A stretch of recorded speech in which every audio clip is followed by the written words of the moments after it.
ইসরায়েলের অবরোধের কারণে গাজায় খাবার সংকট অসহনীয় অবস্থায় পৌঁছেছে। উপত্যকাটিতে 2 বছরের কম বয়সী 1 লাখের বেশি শিশু অপুষ্টির কারণে মৃত্যুর চরম ঝুঁকিতে রয়েছে।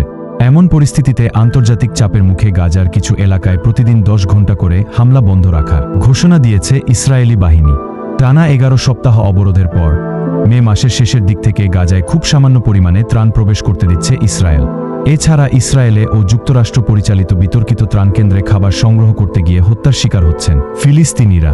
জাতিসংঘের তথ্য অনুযায়ী গাজার 3 ভাগের 1 ভাগ মানুষ দিনের পর দিন না খেয়ে রয়েছেন। গাজায় খাবার সংকটের সবচেয়ে বড় ভুক্তভোগী শিশুরা।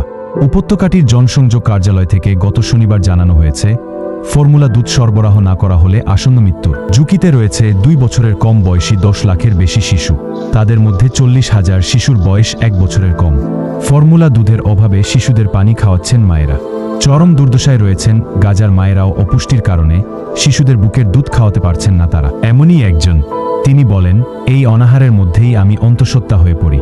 যখন সন্তানের জন্ম দিই তখনও অনাহারে ছিলাম। গত 9 মাসে একটি ডিমও খেয়েছি কিনা মনে পড়ে না। এর বেশি আর কি বলবো।